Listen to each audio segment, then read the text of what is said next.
السلام علیکم ورحمۃ اللہ. الحمد للہ نحمده ونستعینه ونستغفره ونعوذ باللہ من شرور انفسنا ومن سیئات اعمالنا من يهده الله فلا مضل له ومن يضلل فلا هادي له وأشهد أن لا إله إلا الله وحده لا شريك له وأشهد أن محمدا عبده ورسوله. يا أيها الذين آمنوا اتقوا الله حق تقاته ولا تموتن إلا وأنتم مسلمون. يا أيها الناس اتقوا ربكم الذي خلقكم من نفس واحدة وخلق منها زوجها وبث منهما رجالا كثيرا ونساء واتقوا الله الذي تساءلون به والأرحام إن الله كان عليكم رقيبا. يا أيها الذين آمنوا اتقوا الله وقولوا قولا سديدا يصلح لكم أعمالكم ويغفر لكم ذنوبكم ومن يطع الله ورسوله فقد فاز فوزا عظيما. أما بعد فإن خير الحديث كتاب الله وخير الهدي هدي محمد صلى الله عليه وسلم وشر الأمور محدثاتها وكل محدثة بدعة وكل بدعة ضلالة وكل ضلالة في النار. فأعوذ بالله السميع العليم من الشيطان الرجيم. بسم الله الرحمن الرحيم. والذين يبيتون لربهم سجدا وقياما. برادران اسلام، ہر مسلمان کی یہ خواہش ہوتی ہے کہ دنیا میں ایک اچھی صاف ستھری پاکیزہ زندگی گزار کے جاؤں. اللہ سبحانہ تعالیٰ اور اس کے رسول صلی اللہ علیہ وسلم کی فرما برداری والی زندگی، اللہ اور اس کے رسول صلی اللہ علیہ وسلم کی اطاعت والی زندگی. تو میرا اللہ سبحانہ تعالیٰ میرے مرنے کے بعد مجھے خوش ہو کے تو اللہ جنت الفردوس میں میرا داخلہ فرما دے. اللہ آپ کے اور میرے نصیب میں یہ کر دے. لیکن یہ جذبہ کتنا بھی نیک پاکیزہ کیوں نہ ہو، یہ سوچ کتنی بھی اچھی کیوں نہ ہو، جب تک اس کے حصول کے لیے کوئی تگودو نہیں کی جائے گی، کوشش نہیں کی جائے گی، تو خالی سوچ، جیسے اللہ سبحانہ تعالیٰ فرماتے ہیں کہ ام حسبتم ان تدخلوا الجنہ، کہ کیا تم نے یہ سمجھ رکھا ہے کہ تم یوں ہی جنت میں چلے جاؤ گے؟ تو اس کے لیے کچھ کوشش کرنی پڑتی ہے، کچھ کام کرنے پڑتے ہیں، کچھ قربانیاں دینی پڑتی ہیں اس کے لیے. تو جو آج اس نشست کا موضوع ہے وہ بھی اسی لیے اختیار کیا کہ اللہ سبحانہ تعالیٰ آپ کا اور میرا جنت کے اندر داخلہ آسان فرما دے. تو دخول جنت کے لیے جو سورس ہیں ان میں ایک بڑا اہم سورس یہ ہے. مثال کے طور پر عبداللہ بن سلام رضی اللہ تعالیٰ عنہ جب رسول اللہ صلی اللہ علیہ وسلم مدینہ تشریف لائے تو کہتے ہیں کہ لوگ جوگ در جوگ دیکھنے کے لیے پیارے پیغمبر اسلام کے استقبال کے لیے جا رہے تھے. میں بھی ان میں سے ایک تھا، میں بھی اس جلوس میں شامل ہو گیا. تو کہتے ہیں جب پیارے پیغمبر اصلاۃ اسلام کے چہرے انہوں پر پہلی نگاہ پڑی تو میرے دل نے گواہی دی کہ یہ چہرہ کسی جھوٹے انسان کا نہیں ہو سکتا. آج دکھ والی بات نہیں کہ اس پیارے پیغمبر اسلام کے امتی، اہل سنت کے ہلوانے والے، اہل حدیث کے ہلوانے والے، داڑھی رکھی ہو، نمازی ہو، دیندار خواتا ہو، اور اس کے متعلق لوگ کہیں کہ ذرا بچ کے نہیں بھائی، ذرا دھیان نہ، ذرا افسوس کی بات ہے نا. تو کیا اس نبی صلی اللہ علیہ وسلم کے امتی آپ کو اور مجھے دیکھ کے کوئی شخص کہتا ہے کہ اللہ کی قسم یہ چہرہ کسی جھوٹے انسان کا نہیں ہو سکتا.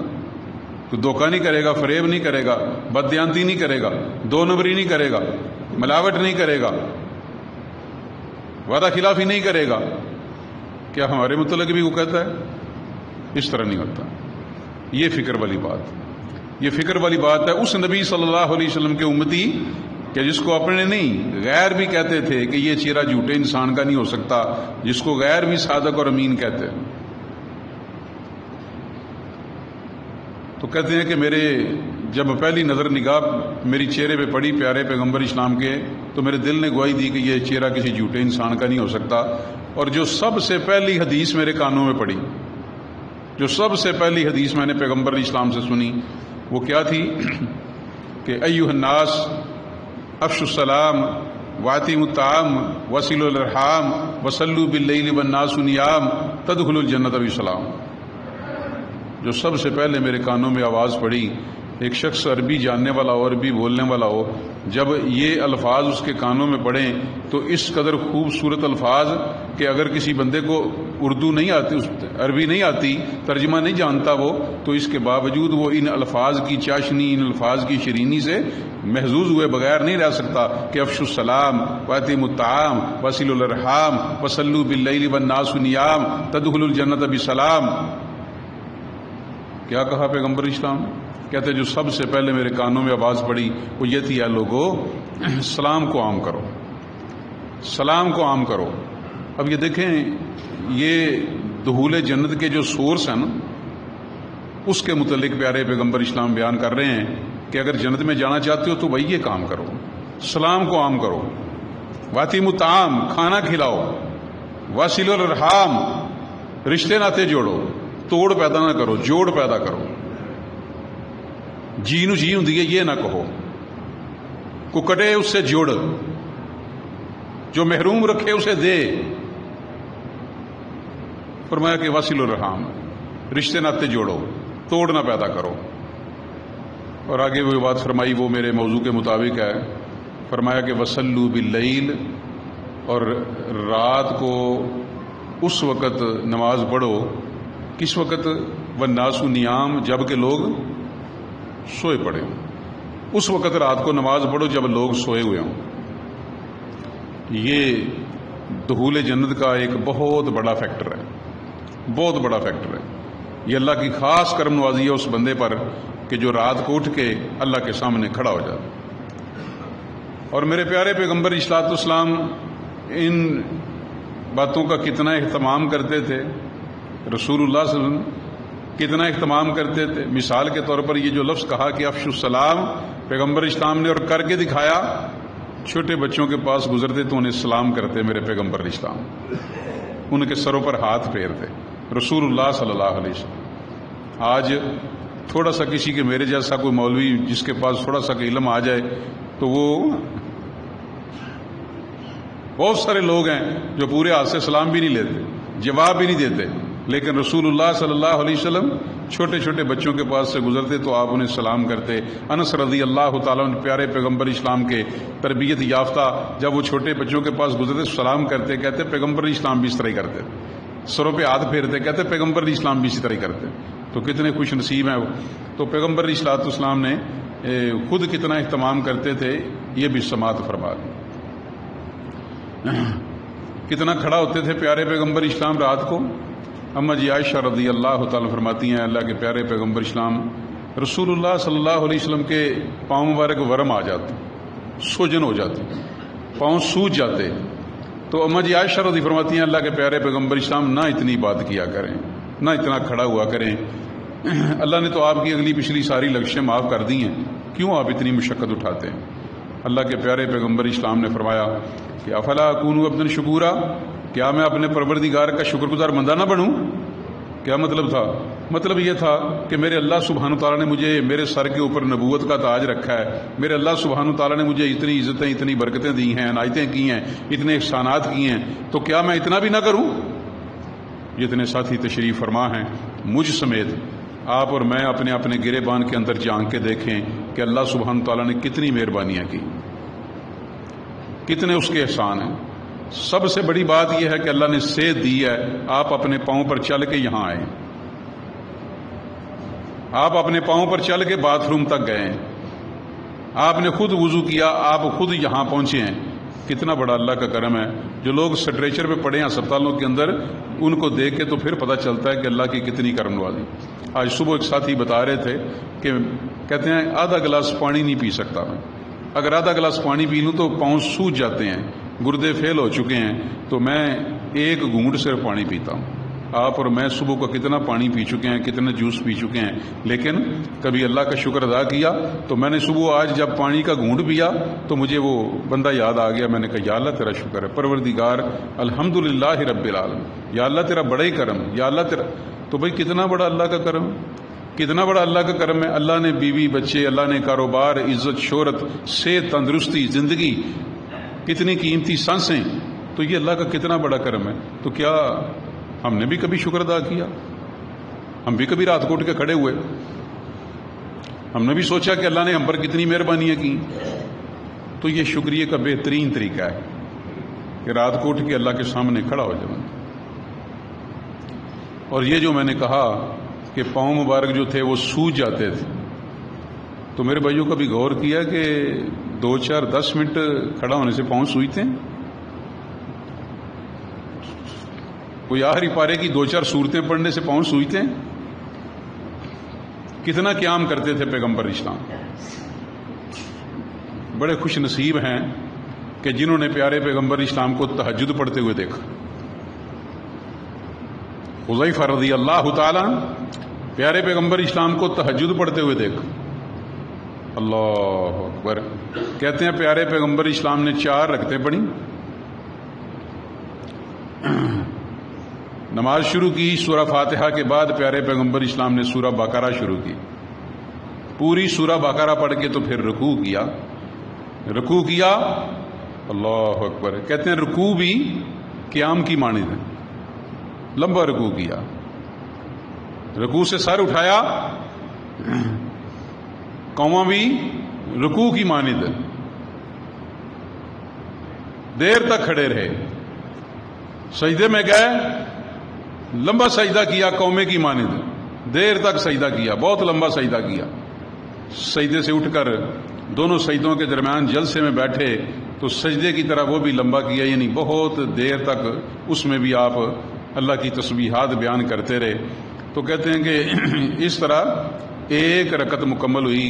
4 رکعتوں کے اندر میرے پیارے پیغمبر اسلام نے سورۃ البقرہ، سورہ آل عمران، سورہ المائدہ، سورہ النساء اور سورہ المائدہ، پیارے پیغمبر اسلام نے یہ 4 سورتیں جو ہیں بڑی، یہ رسول اللہ صلی اللہ علیہ وسلم نے 4 رکعتوں میں پڑھی. اور وہاں ان رکعتوں کے اندر ٹھہر کے جہاں اللہ سے سوال کرنے کی بات آتی تو جنت کی بات آتی تو اللہ سے جنت کا سوال کرتے، جہاں کو عذاب والی آیت آتی تو اللہ سے پناہ طلب کرتے، رک کے ٹھہر کے دعائیں کرتے. اور کتنی خوبصورتی کے ساتھ پیارے پیغمبر اسلام پڑھتے ہوں گے. وہ یا لامن تالامن والی 4 رکھتے نہیں، اور یہ 6.25 پارے 4 رکعتوں کے اندر پڑھتے. اب آپ غور کریں کہ یہ پاؤں میں ورم کیسے آتا ہے. یہ کھڑے ہو کے کتنی دیر، کتنا لمبا قیام، اور اللہ کے سامنے آہوزاری کرنی. تو میں پورے یقین سے کہتا ہوں کہ جو صبح اللہ کے سامنے کھڑا ہو جائے، جو صبح تہجد کے وقت اللہ کے سامنے کھڑا ہو جائے، میں پورے وثوق سے کہتا ہوں، پورے یقین سے کہتا ہوں کہ اللہ سبحانہ تعالیٰ اسے بہت ساری جگہوں سے کھڑا ہونے سے بچا دیتے ہیں. جو صبح اللہ سبحانہ تعالیٰ کے سامنے کھڑا ہو جائے، اللہ سبحانہ تعالیٰ بہت ساری جگہوں پہ کھڑا ہونے سے بچا دیتے ہیں. اور بہت سارے والدین شکایت کرتے ہیں، بات کرتے ہیں تو کہتے ہیں بچے سنتے نہیں. تو میں کہتا ہوں اگر بچے نہیں سنتے تو پھر اسے سنائیں جو سنتا ہے، اس کے سامنے کھڑے ہو جائیں. بھائی اس کے آگے رونا رہو، اس کے آگے رونا رہو، بھائی لوگ تماشا دیکھیں گے، کچھ نہیں کر سکیں گے. اور اس کے سامنے رونا رہو، بھائی جو کچھ کر سکتا ہے، جو مقلب القلوب ہے، جو دلوں کو پھیرنے والا ہے، جس کے اختیار میں سب کچھ ہے، بھائی اس کے سامنے رہو، اس کے سامنے کھڑا ہو جاؤ. لیکن کتنی تکلیف والی بات ہے کہ ساری دنیا کے آگے رونا روتا ہے، اس کے آگے رونا نہیں روتا. اگر بات کریں تو کہتا ہے تو انہوں کی پتہ ہوئے سویرے اٹھی جائیں جی بندہ دھویا ہوا ہوتا ہے، سویرے اٹھ ہی نہیں جاتا, ہمت ہی کوئی نہیں ہوتی. بھائی ایسا کیوں ہوتا ہے؟ اس پہ بھی غور کرو بھائی. سارا دن ساری رات 2 بجے تک 3 بجے تک, تو ایسا کیوں ہوتا ہے؟ یہ کیا وجہ ہے؟ بھائی اس پہ بھی غور کرنا چاہیے نا, اس پہ بھی غور کرنا چاہیے. اور پھر میرے بھائیو یہ بھی دیکھنے والی بات ہے کہ آج کسی جگہ اگر پتہ چلے کہ شہباز شریف صاحب کھلی کچہری لگا کے بیٹھے ہیں یا اتنے بجے آئیں گے, تو میں نے دیکھا لوگ رات کو وہاں جا کے بیٹھ جاتے ہیں. بڑی بڑی عمر کے بابے بزرگ وہ اپنی عرضیاں لے کے تو وہاں بیٹھ جاتے ہیں. حیرانگی والی بات ہے کہ اللہ رب العزت جب رات کا آخری پہر ہوتا ہے تو کہیں جانا نہیں پڑتا بھائی. اپنے ڈرائنگ روم کے اندر, اپنے بیڈ روم کے اندر, اپنے گھر کے اندر کہیں جانا نہیں پڑتا بھائی. تو اپنے ہی تو وہ احکم الحاکمین, وہ بادشاہوں کا بادشاہ جب رات کا آخری پہر ہوتا ہے تو اللہ سبحانہ تعالیٰ آسمان دنیا پر نزول فرماتے ہیں. تو رات کو آوازیں آتی ہیں, اے کو مانگنے والا, اے کو سوالی, اے کو گناہ گار. اور جو مانگنے والے ہیں, جو سوالی ہیں, جو گناہ گار ہیں, وہ کیا کر رہے ہیں؟ وہ تو سوئے پڑے ہیں. وہ تو سوئے پڑے ہیں. کس قدر تم پہ گراں صبح کی بیداری ہے, کس قدر تم پہ گراں صبح کی بیداری ہے. ہم سے کب پیار ہے, ہاں نیند تمہیں پیاری ہے. تباہ آزاد پہ در سے قرآن باری ہے. تم ہی کہہ دو یہی آنے وفاداری. اس طرح کے ہوتے ہیں بندے, اس طرح کے ہوتے ہیں پیارے پیغمبر اسلام کے امتی کہ فجر بھی نہ پڑھ سکے. اور یہ بات بھی ذہن میں رکھیں کہ میں اللہ کی توفیق سے پورا سال یہ موضوع بیان نہیں کرتا, جان بوجھ کے نہیں کرتا. جب یہ دن آتے ہیں تو میں اس موضوع کا اس لیے انتخاب کرتا ہوں کہ جو پچھلے دن گزرے ہیں, راتیں چھوٹی تھی, گرمی تھی, کسی سے بات کریں وہ آگے سے کہتا ہے تو انہوں تجدی پئی ہے, فجر نہیں پڑھی جاندی, اٹھے نہیں جاندہ, تو اسی تجدیاں گلاں کر دیو. تو ان دنوں کا انتخاب اس لیے کیا جاتا ہے کہ دن بڑے ہو گئے, راتیں, دن چھوٹے ہو گئے, راتیں بڑی ہو گئیں, گرمی کوئی نہیں, ٹھنڈک مچھر کوئی نہیں, تو لوڈ شیڈنگ کوئی نہیں, تو بندہ آرام سے بھی بہترین نیند پوری کر کے 6-7 گھنٹے نیند پوری کر کے تو یہ کام کر سکتا ہے اللہ کی توفیق سے. تو میرے بھائیوں آج دیکھ لیں کہ پہلے نماز 9 بجے ہوتی تھی, اب 7 بجے, 7:15 بجے, اس سے بھی نیچے آئے گی, اس سے بھی نیچے آئے گی. فجر کی نماز پہلے 3:30 بجے, اب 5:15 بجے, تو یہ اس سے بھی آگے جائے گی. تو اب دیکھ لیں کتنا فرق پڑ گیا رات کو. اگر رات جلدی سونے کی کوشش کی جائے عشاء کی نماز پڑھ کے, تو جس طرح میرے پیارے پیغمبر اسلام نے فرمایا, اما جی عائشہ رضی فرماتی ہیں کہ پیارے پیغمبر اسلام عشاء کی نماز کے بعد باتیں کرنا پسند نہیں کرتے. رسول اللہ صلی اللہ علیہ وسلم عشاء کی نماز کے بعد باتیں کرنا پسند نہیں کرتے. اب کتنے دکھ والی بات ہے, کتنے افسوس کی بات ہے کہ اگر میں اس مجمع کے سامنے یہ کہوں کہ کوئی ہاتھ کھڑا کرے جو عشاء کے بعد فوری, تو اکا دکا بندے ہوں گے جو ہاتھ کھڑا کریں گے, اکا دکا بندے. اور حدیث سنائی جائے تو حدیث سننے کے بعد کہتے ہیں حدیث سے ٹھیک ہے لیکن انہوں ساڈے کا رواج ہی نہیں ہے. بھائی رواج کب بنے گا؟ بھائی پیغمبر اسلام کی کیا اس بات میں اطاعت ضروری نہیں؟ یہ پیغمبر اسلام کی نہیں ماننی؟ اور میں نے پہلے بھی عرض کیا تھا کہ لوگ بڑے بڑے مسئلے پوچھتے ہیں, جی یہ ایسے کیسے ہے, سنت طریقہ کیا ہے, اس طرح پیغمبر اسلام کیسے کرتے تھے, اس طرح. لیکن زندگی میں کبھی کسی نے نہیں پوچھا کہ پیغمبر اسلام سوتے کتنے بجے تھے. وہ اس لیے کہ سونے کا موڈ ہی نہیں, پیغمبر اسلام کے طریقے کے مطابق سونے کا موڈ نہیں, اس لیے پوچھتے ہی نہیں کہ پیغمبر اسلام کتنے بجے سوتے تھے. ہاں, جو اصلی اہل حدیث تھے, جو اصلی اہل حدیث تھے, جو اصلی اہل سنت تھے, وہ پیغمبر اسلام کی پسند ناپسند کا خیال کیسے کرتے تھے؟ وہ ساتھی جس نے سونے کی انگوٹھی پہنی میرے پیارے پیغمبر علیہ الصلوۃ والسلام کے جان نثار صحابی، سونے کی انگوٹھی پہنی، اللہ کے پیارے پیغمبر اسلام نے دیکھا، نگاہ پڑی، رسول اللہ صلی اللہ علیہ وسلم نے اتار کے پھینک دی. جوسلی اہل حدیث سے، جوسلی اہل سنت، اتار کے پھینک دی.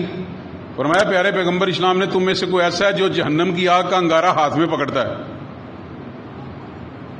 ایک تو ہوتا ہے شعلہ آگ کا، لکڑی کا، کوئلے کا، ایک ہے جہنم کی آگ کا انگارہ ہاتھ میں پہنا ہوا ہے. آج کتنے دکھ والی بات ہے، اس پیغمبر اسلام کے امتی اہل حدیث کے لوانے والے، اہل سنت کے لوانے والے، وہ کہتے چھڈو جی کوئی نہیں، ویاہ دا موقع ہے، منگنی دا موقع ہے، کوئی نہیں، گل پھر لا دے اج بعد چو ویکھ پاؤ تو صحیح نا جی. وہ کہتے نہیں انہیں بھی سختی نہیں دین دے اندر، کوئی گل نہیں. پیغمبر اسلام کیا کہہ رہے ہیں؟ اتار کے پھینک دی، اتار کے پھینک دی. پیغمبر اسلام اس مجلس سے چلے گئے. جب مجلس سے چلے گئے تو باقی ساتھیوں نے اس صحابی سے کہا رضی اللہ عنہ، کہا کہ لے لو بھائی، اس کو اٹھا لو، اس سے کوئی اور فائدہ اٹھا لو. کیا مطلب تھا؟ مطلب یہ کہ عورت کے لیے جائز ہے نا بھائی، ماں کے لیے بھی، بہن کے لیے بھی، بیوی کے لیے بھی، بیٹی کے لیے بھی سونا، تو یہ لے لو، اٹھا لو بھائی، کو فائدہ. اللہ اکبر. کہتے اللہ کی قسم اس کو نہیں پکڑوں گا جس کو میرے پیغمبر اسلام نے پھینک دیا. اس کی طرف دیکھنا بھی گوارا نہیں کیا. پیغمبر علیہ الصلوۃ والسلام کی بات کہ پیغمبر اسلام پسند ناپسند، اس قدر پیغمبر اسلام کی پسند کا اور ناپسند کا خیال کرتے تھے کہ میں تو ادھر دیکھنا بھی گوارا نہیں کرتا جس کو پیغمبر اسلام پھینک. اور اتنی بڑی سعادت سے بندہ محروم رہ جائے صرف اس لیے کہ رسول اللہ صلی اللہ علیہ وسلم کی بات نہیں مانی تو صبح تہجد بھی رہ گئی، نہیں پڑھ سکا، بڑی عمر سے نہیں پڑھ رہا. تو میرے بھائیو یہ دن بڑے قیمتی دن ہیں، یہ بڑے دن قیمتی دن ہیں. اگر کوئی مسلمان، اگر کوئی بھائی بہن اس پہ عمل کرنا چاہے، میرے پیارے پیغمبر اسلام نے جتنی بشارتیں سنائی ہیں، اگر اس پہ کوئی عمل کرنا چاہے تو اس کے لیے بہترین دن ہے، یہ بہترین. اور میں پورے یقین سے کہتا ہوں کہ یہ دن دوبارہ زندگی میں نہیں آئیں گے. اللہ آپ کو ایمان والی اور صحت والی لمبی زندگی عطا فرمائے، لیکن یہ دن دوبارہ زندگی میں نہیں آئیں گے. اس لیے انہیں غنیمت جانا جائے، رات کو جلدی سونے کی کوشش کرے، اس بات کا بھی ثواب لے. رسول اللہ صلی اللہ علیہ وسلم عشاء کے بعد باتیں کرنا پسند نہیں کرتے، تو بھائی جلدی سو جائے. اگر عشاء کے بعد کتنی بھی دیر بیٹھا رہے، کتنی بھی دیر بیٹھا رہے، بھائی 1.5 گھنٹہ بھی بیٹھا رہے، 1.5 گھنٹے بعد بھی سوئے، 9 بج جائیں گے، 9 بج جائیں گے. صبح 4 بجے کا الارم لگا لے، 7 گھنٹے بنتے ہیں. 7 گھنٹے بڑا بندہ سو سو کے تھک جاتا ہے. تو بھائی 4 گھنٹے بعد اگر 4 بجے پہ الارم لگا لے تو تہجد کا وقت ہوتا ہے، تہجد نصیب ہوگی، اٹھ کے وضو کر کے اللہ سے دعا کر کے تو اللہ کے سامنے کھڑا ہو جائے. لیکن یہ تو بات اس کی ہے کہ جو کوشش کرے گا، بھائی تگو کرے گا نا، رات کو ٹائم پہ سوئے گا. اور یہ ذہن میں رکھیں کیسا خوبصورت دین ہے، کیسا خوبصورت نبی ہے کہ پیارے پیغمبر اسلام کے فرمان کے مطابق جو رات کو نیت کرے صبح اٹھوں گا، اٹھ نہ سکے، نیند کا غلبہ آ جائے، تو اللہ سبحانہ تعالیٰ اس کے لیے صبح اٹھنے کا ثواب لکھ دیتے ہیں. ساری رات سونا بھی صدقہ بن گیا، ثواب بھی مل گیا، سو بھی گیا. وجہ کیا؟ وجہ یہ کہ اس کی نیت تھی کہ میں صبح اٹھوں گا اللہ کی توفیق سے. تو بھائی جس کا موڈ ہی کوئی نہیں، جو رات کو سوتا ہی اتنے بجے کہتا نہیں بس فجر پڑھ لی بڑی گل ہے، فجر نہیں پڑھتے. بہت سارے لوگ 4 وقت کے نمازی ہیں، بہت سارے لوگ جو 4 وقت کے نمازی ہیں فجر نہیں پڑھتے. فکر والی بات ہے بھائی، بہت زیادہ فکر والی بات. اور رسول اللہ صلی اللہ علیہ وسلم کے فرمان کے مطابق فجر کی نماز کس پر بھاری ہے؟ منافق آدمی پر. فجر کی نماز کس پر بھاری ہے؟ منافق آدمی پر. وہی ویسے کو کسی کو کہے تو کتنا شور مچتا ہے بھائی، کتنی تکلیف ہوتی ہے. حدیث کہہ رہی ہے تو رات کو جلدی سونے کی کوشش کرے تو صبح الارم لگا لے، لیکن میں پورے یقین سے کہتا ہوں کہ اگر فکر ہوگی نا تو یہاں الارم لگ جائے گا، اگر فکر ہوگی تو یہ الارم لگ جائے گا، کام کرنا شروع کر دے گا۔ اور میں پورے یقین سے کہتا ہوں کہ آپ دیکھیں گے آپ اپنے ہاتھوں سے ہوش کے اندر الارم بند کریں گے، اس لیے کہ یہ الارم اس الارم سے پہلے کام کرے گا، اللہ کی توفیق سے اس کے سیل بھی ویک نہیں ہوتے، یہ دھوکہ بھی نہیں دیتا۔ تو اگر رات کو جلدی سونے کی کوشش کرے اور اللہ سے دعا کرے کہ پروردگار، ہاں اس کے لیے ایک یہ بھی ذہن میں رکھے کہ یہ اس کام میں رکاوٹ کون سی چیز ہے نا بھائی، اس کام میں کون سی چیزیں رکاوٹ ہے۔ تو یہ جو سارا دن ہم کسی کے بارے میں یہ ریمارکس دینے، کسی کی تذلیل کرنی، کسی کا مذاق اڑانا، کسی پہ پھپتی کسنی، کسی کے پھٹے اکھیڑنے، کسی کی لان تن کرنی، کسی پہ چگلی غیبت کرنی، یہ بہت بڑی رکاوٹ ہے، یہ بہت بڑی رکاوٹ ہے۔ کسی کے بارے میں رائے قائم کرنی کوئی، یہ بہت بڑی رکاوٹ ہے۔ تو سفیان ثوری رحمہ اللہ فرماتے ہیں کہ میں نے ایک شخص کو دیکھا مسجد میں دعا کر رہا تھا تو مجھے یوں محسوس ہوا جیسے بعض بندے ہوتے ہیں نا، ان کا سٹائل اس طرح کا ہوتا ہے، کہتے ہیں مجھے یوں محسوس ہوا جیسے ریاکاری کر رہا ہے۔ تو کہتے ہیں میرے دل میں خیال آیا کہ یہ کوئی ریاکاری کر رہا ہے، اللہ اکبر۔ کہتے ہیں اتنا خیال آنے کی دیر تھی، کتنے دن تہجد نصیب نہیں ہوئی۔ تو ہم تو اس طرح کی پتہ نہیں کتنی کرتے رہتے ہیں، بہت ساری ہو جاتی۔ تو اس لیے میرے بھائیوں، اگر یہ کام کرنا ہے، اگر رات کو نیت کرنی ہے، ساتھ یہ بھی دیکھا جائے کہ بھئی کسی کے ساتھ زیادتی نہ ہو جائے، کوئی مسئلہ نہ بن جائے، کوئی پرابلم نہ بن جائے، تو اس بات کا بھی ساتھ خیال کیا جائے۔ تو رات کو اگر جلدی سویا جائے اور جلدی سو کے ساتھ اللہ سے دعا کی جائے تو انشاءاللہ تعالی امید ہے کہ اللہ سبحانہ تعالی مہربانی فرما دیں گے، اللہ سبحانہ تعالی۔ تو اس کے لیے میرے بھائیوں، یہ جو دن جا رہے ہیں یہ بڑے قیمتی دن ہیں، انہیں اویل کیا جائے، انہیں ضائع ہونے سے بچایا جائے، ضائع ہونے سے بچایا جائے۔ اور بہت سارے ساتھی میں نے دیکھا ہے کہ وہ رات کی محفلیں اٹینڈ کرتے ہیں، 2-4 بوٹیوں کی خاطر صبح تہجد قربان کر دیتے ہیں، 2-4 بوٹیوں کی خاطر صبح فجر بھی گوا دیتے ہیں، دیر گئے تک، رات کسی مارکیٹ کے اندر، کسی میرج ہال کے اندر، کسی دوست ساتھی کی طرف، تو بھائی لیٹ محفل اٹینڈ کر کے تو پھر بعد میں یہ کوسنا کہ میری فجر بھی گئی، تہجد تو تھی، فجر بھی گئی، تو یہ فکر والی بات ہے بھائی، بہت زیادہ فکر والی بات۔ شیخ عبد القادر جیلانی رحمہ اللہ صوبہ جیلان میں پیدا ہوئے، اس لیے ان کو جیلانی کہتے ہیں۔ تقوی، پرہیزگاری، ان کا مرتبہ، ان کی شان بچہ بچہ جانتا ہے۔ ان کی ماں کا نام فاطمہ، باپ کا نام موسیٰ تھا۔ سنجران کے بادشاہ نے انہیں پیغام بھیجا کہ اگر آپ میرے ساتھ رہیں، اگر آپ میرے ساتھ رہیں میرے دربار کے اندر، میرے محل کے اندر، تو میں آپ کو آدھی سلطنت دے دوں گا، آدھی سلطنت کا وارث بنا دوں گا۔ کہتے ہیں بادشاہ تو آدھی سلطنت کی بات کرتا ہے، میں اللہ سبحانہ تعالیٰ مجھے جو رات کے وقت سحری کے اوقات میں پرسکون لمحات میں جو اپنے سامنے کھڑے ہونے کی 2 رکعتوں کی توفیق دیتا ہے نا، میں تیری پوری بادشاہی کو ان 2 رکعتوں کے برابر بھی نہیں سمجھتا۔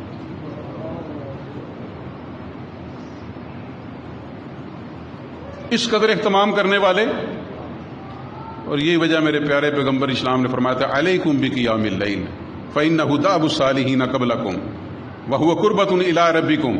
پیارے پیغمبر اسلام نے فرمایا تھا علیکم بقیام اللیل، تہجد ضرور پڑھا کرو، فإنہ دأب الصالحین قبلکم، یہ جو تم سے پہلے نیک لوگ گزرے ہیں ان کی عادت ہی ہے، ان کی سنت، ان کا طریقہ۔ وہو قربۃ الی ربکم، یہ تمہارے رب کے قرب کا ذریعہ ہے۔ اگر کوئی اللہ کا قرب تلاش کرنا چاہتا ہے نا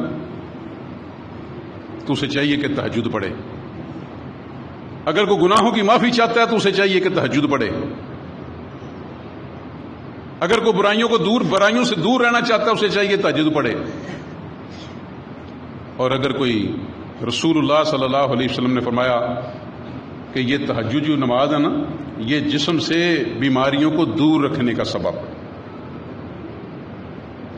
اگر کوئی شخص علاج کرا کرا کے تنگ آ گیا ہے، اگر کوئی شخص بیماری سے تنگ آ چکا ہے، تو بھائی اسے چاہیے کہ وہ تہجد پڑھے، رات کو کھڑا ہو جائے اللہ کے سامنے اور اللہ سے مانگے۔ اور میں پورے یقین سے کہتا ہوں کہ اس وقت جو ملکی حالات ہیں، جو کاروباری حالات ہیں، جو اخلاقی حالت ہماری بگڑ چکی ہے، جس حد تک نوجوان نسل خاص طور پر جس طرح تباہی کے کنارے پہ کھڑی ہے، اس وقت صرف ایک ہی حل ہے، بس ایک ہی حل ہے کہ ماں باپ رات کو اٹھ کے اللہ کے سامنے کھڑے ہو جائیں۔ اس کے بغیر کوئی چارہ نہیں، اس سے بغیر، اس میڈیا سے، اس سوشل میڈیا سے، اس بے حیائی سے بچنے کا اور کوئی حل نہیں کہ رات کو اٹھ کے اللہ کے سامنے جھولی پھیلائی جائے، اللہ کے سامنے ہاتھ پھیلائے جائیں، اللہ سے کہا جائے اللہ وہی کرنے والا ہے، اے پروردگار تجھ سے کہتے ہیں، تجھ سے کہتے رہیں گے اے اللہ۔ تو جب یہ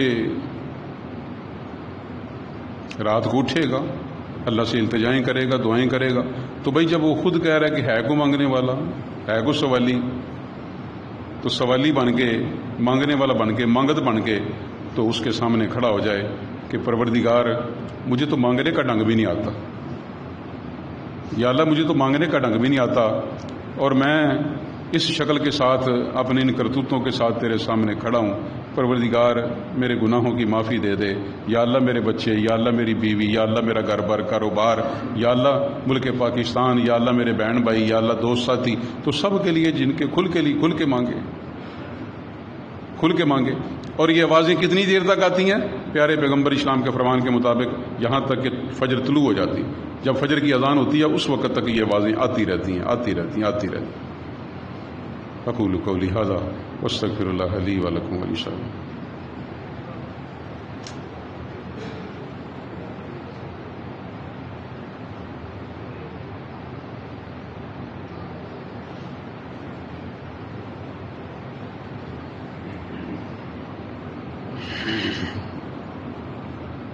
ان الحمد للہ نحمده ونستعینه ونستغفره ونعوذ باللہ من شرور انفسنا ومن سیئات اعمالنا من يهده الله فلا مضل له ومن يضلل فلا هادي له واشهد ان لا اله الا الله وحده لا شريك له واشهد ان محمدا عبده ورسوله۔ اگر جلدی رات کو سونے کی کوشش کرے تو صبح اٹھ کے زیادہ نہیں تو بھائی 2 رکعتیں تو پڑھ لینا، 2 رکعتیں پڑھے، پہلی رکعت کے اندر سورہ فلق پڑھے، دوسری میں سورہ ناس پڑھے، 5 آیتیں اس کی ہیں، 6 آیتیں اس کی ہیں، 11 بن گئی۔ اور پیارے پیغمبر اسلام کے فرمان کے مطابق جو 10 آیتوں کے ساتھ رات کو قیام کرے گا نا، تو اللہ سبحان اللہ میں یکتب من الغافلین، اللہ سبحانہ تعالیٰ اسے غافلوں میں شمار نہیں کرے گا۔ بھائی اتنا تو کرے، 2 رکعتیں تو پڑھے نا بھائی، جو غافلین کی لسٹ ہے اس میں سے تو نکلے، اتنا تو کرے۔ میری اللہ سے دعا ہے کہ اللہ سبحانہ تعالیٰ یہ جو میں نے پیغمبر اسلام کا فرمان سنایا کہ اللہ کے قرب کا ذریعہ ہے، تو بھائی جو اللہ کا قرب چاہتا ہے نا اسے چاہیے کہ رات کو اٹھے، جو گناہوں سے بچنا چاہتا ہے، معافی کراس پھیرنا چاہتا ہے ان پہ گناہوں پہ، وہ بھی رات کو اٹھے۔ اور جو شخص یہ چاہتا ہے کہ میں تندرستی والی، صحت والی، ایمان والی لمبی زندگی عطا فرمائے اللہ، اسے بھی چاہیے کہ وہ رات کو اٹھے۔ میرا اللہ سبحانہ تعالیٰ ان گھڑیوں سے زیادہ فائدہ اٹھانے کی توفیق عطا فرمائے۔ اذهب الباس رب الناس واشفی انت الشافی لا شفاء الا شفاؤک شفاء لا یغادر سقما۔ اللہ جتنے بھی ساتھی تشریف فرما ہیں اللہ ان سب کے گھروں کو خوشیوں سے بھر دے، اللہ ان سب کے گھروں کو خوشیوں سے بھر دے، اللہ مال میں، جان میں، اولاد میں، صحت میں، عمر میں، عزت میں برکت عطا فرما، یا اللہ برکت عطا فرما۔ یا اللہ جتنے بھی ساتھی تشریف فرما ہیں اے مولا قدوس، یا اللہ ان کی اولادوں کو نیک کر دے، ان کی اولادوں کو آنکھوں کی ٹھنڈک بنا دے، یا اللہ جن کے گھروں میں جوان بیٹیاں اچھے رشتے ملا دے، یا اللہ جن کی بیوی گئی ہیں اپنے گھروں میں آباد کر دے، اللہ ان کے گھروں کو خوشیوں سے بھر دے۔ اے اللہ جتنے بھی ساتھی تشریف فرما ہیں، اگر کسی کی ماں بیمار ہے یا باپ بیمار ہے، اللہ انہیں شفائے کاملہ عطا فرما۔ اللہ جن کے زندہ ہیں شفائے کاملہ عطا فرما، جن کے فوت ہو چکے اللہ جنت الفردوس میں جگہ عطا فرما، اللہ جنت الفردوس میں جگہ عطا فرما۔ اللہ اس ملک پاکستان کے حال پہ رحم فرما دے۔ حالات بہت کرٹیکل، بہت ہی نازک موڑ پہ کھڑے ہیں، کسی وقت بھی کچھ ہونے والا ہے۔ اے مولا قدوس اس پاکستان کی حفاظت فرما، اللہ ہمارے اس ملک کی حفاظت فرما، اللہ ہمارے حال پہ رحم کر دے۔ ان اللہ و ملائکتہ یصلون علی النبی یا ایھا الذین آمنوا صلوا علیہ وسلموا تسلیما۔ اللہم صل علی محمد وعلی آل محمد کما صلیت علی ابراہیم وعلی آل ابراہیم انک حمید مجید۔ اللہم بارک علی محمد وعلی آل محمد کما بارکت علی ابراہیم وعلی آل ابراہیم انک حمید مجید۔ سبحان ربک رب العزۃ عما یصفون وسلام علی المرسلین والحمد للہ رب العالمین۔